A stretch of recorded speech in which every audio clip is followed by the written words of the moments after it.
It must have been something really good that got me injured. Yeah. But y'all know some good movies out. I just came from the theater and saw this movie called Prodigy. Oh, it is such a good horror.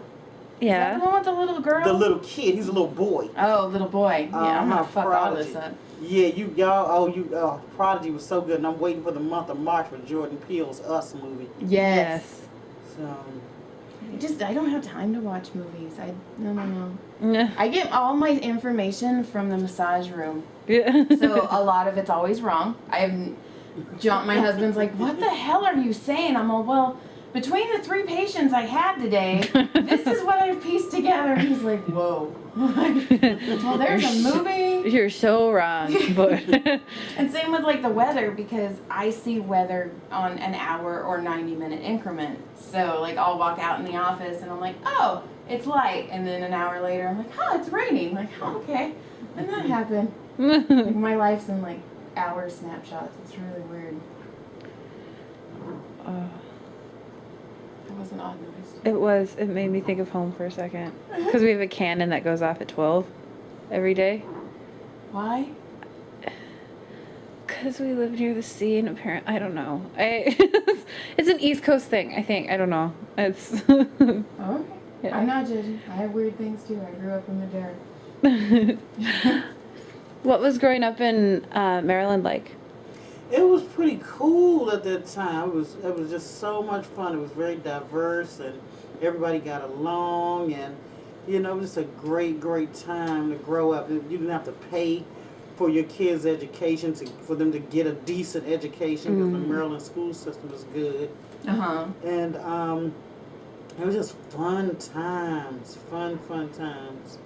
That was back when people would go to the skating rink, and it was just so many things that we did that really aren't happening today. Like, when we came along, that's at the beginning of the what do you call them? I don't even play them anymore. Those games on the television, the video games. Video game. Just the beginning of that. Okay. So where some kids are born already into it. Uh-huh. So it was a big deal when video games came about. But by then we had all played outside for so many years and did so much physical activity, and nobody, pedophiles. You would hear maybe one neighborhood pedophile and you knew who he was. So nobody went over in that direction. Don't go to Larry's, okay. Exactly. What do we call him? He did have a name. Oh, I love that. He did have a name. Oh, man. Oh, I'm going to have to call some of my friends and get that pedophile's name. Yes, I guarantee it was a good one. Oh, it was, no, that wasn't it. That's what people just started calling generic pedophiles. They started calling him Chester, the molester. But no, he really had a name. I'm going to have to find out what it was. But now, the scariest thing to do is to Google the pedophiles in your area, because it's like 1,000 dots all over right where you live. Everywhere. Like in your house. You're like, what the fuck? You're like, wait a minute, nobody's here but me and Dad. So, but when we were coming up, it was like one neighborhood pedophile. Now it's like one per household. Yeah. So it's just a different time.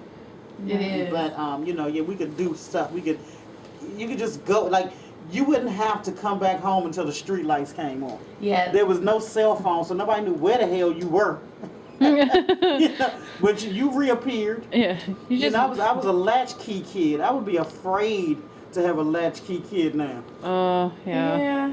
Because there's predators who just observe, and they're like, oh, this kid goes in the house every day at 3 o'clock. You know what I'm saying? Like, nobody paid us any attention. Just like Theo Vaughn, because they lived in a poor neighborhood, and he's like, so the registered sex offenders would have to go and be like knocking on the door to explain who they were. And he's like, my mom worked 2 jobs, so like I was the one answering the door. He's like, we would play soccer with him, we just knew not to bend over. Like, I'm sure he says something funnier because Theo Vaughn's amazing. But yeah, the gist of it was he'd made friends with the pedophiles and. Oh. Yeah. Yeah, it's true. It was such a different time. It is.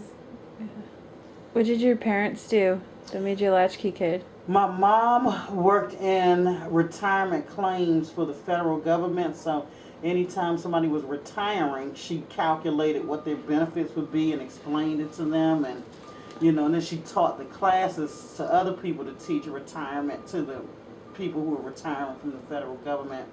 And my father owns an auto body repair shop in D.C. Wow. So he got a trade on how to repair cars, and that's what he did, was body work on automobiles. That's really cool. Oh, although your mom, as soon as you explained your mom's job, I was like, math. Retirement, what's that?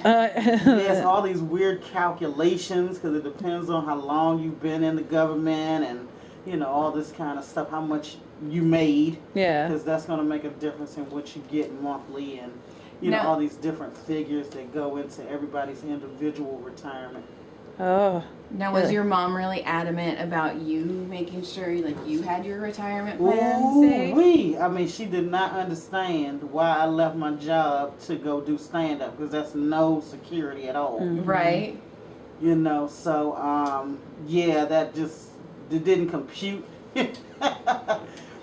for somebody who's worked from the time they were 18 on. Uh-huh. Yeah. It just doesn't make any sense. And always had benefits and always had security. It just didn't make sense. And watched people, retire.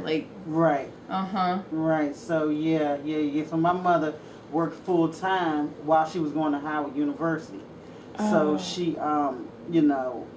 she never was without a job. Uh-huh. So, just what I was doing, they don't understand that, being from the East Coast. Mm-hmm. But for me, it was more of do what makes you happy and the rest will follow. Yep. Yeah. And it's funny, the little things that kind of start bringing that to light, and you're like, I should probably start now. Right. Can't start later, but I can do it now. Right, and you know how your family members, they'll have one house and live in it for 50 years. Uh-huh. We call it hunkering down. Uh-huh. Some people are hunkered down, whereas, the newer generations, they've had 3 houses by the time they're 45, because they just, I want this now, I want that now, I'd rather have this now. Yeah. So it's just, it's all so different. That's funny, because that's how John, my husband, his grandpa bought property. He built 3 houses, 4 apartments. I live in one house, my mother-in-law lives in one house, and one of my sister-in-laws lives in one house. And then we have people who have lived in the apartments for 30 years. And we call it the compound. And nobody leaves. Yeah, see, as a Mormon, that sounds very different. The compound, no one ever leaves. Nobody ever leaves. You know Donnie and Marie? My mom actually went to university with Donnie for a while. Oh my god. Yeah. Wow. I was obsessed with Donnie Osmond. When I was a Loud? that was because he was Mormon. We were allowed to listen to him. And for my 12th birthday, my grandmother bought me airplane tickets and concert tickets to go see him in Toronto. And I was so excited, and I was the only teenager in that audience. You were the loudest. I was, and then we saw him trying to escape the building. We were at the Hummingbird, and he was sneaking out the back door, and my grandpa almost hit him with the car, and I pushed my father into traffic to jump out of the car and run up to him and be like, "Oh my God, it's you!" I was so excited. My dad and my grandpa were so mad that they had to go to that concert with me, because they were like, we made it all the way through the 70s and the 80s without ever having to see this bastard, and now this is your fault. But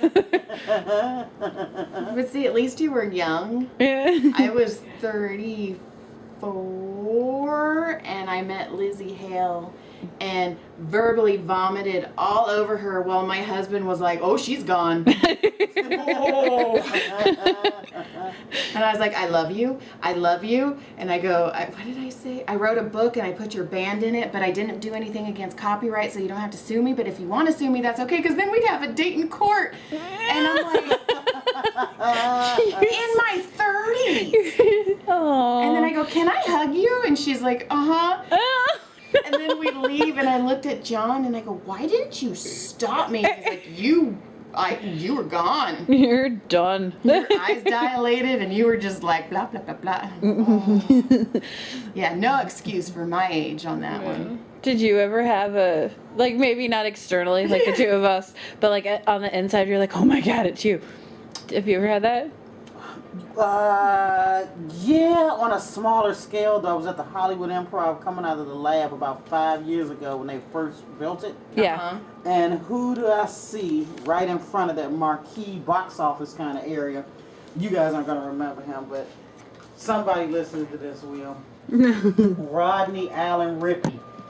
Okay. He was a little black kid in all the commercials in the 70s with a little afro. He Okay. was big before Gary Coleman. Okay. He was the cutest, like a little Monchi-Chi. And he had this afro, and he was doing like Burger King commercials, and the burger was bigger than his little hands. And he was so cute. We were the same age back then. Okay. And his name was Rodney Allen Rippey. Okay. To the point where he still today looks the same.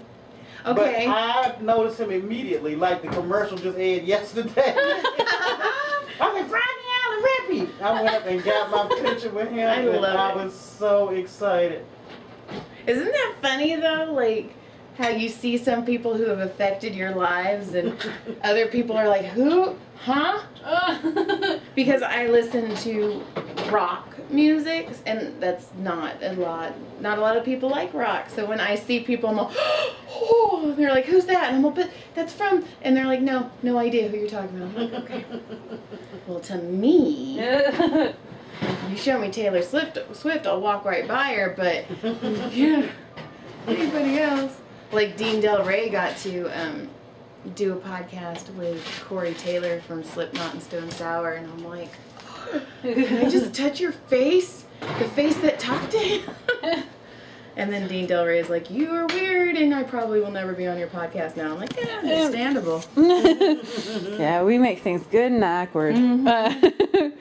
I had that with Mark Maron when I first moved out here because I just love his writing.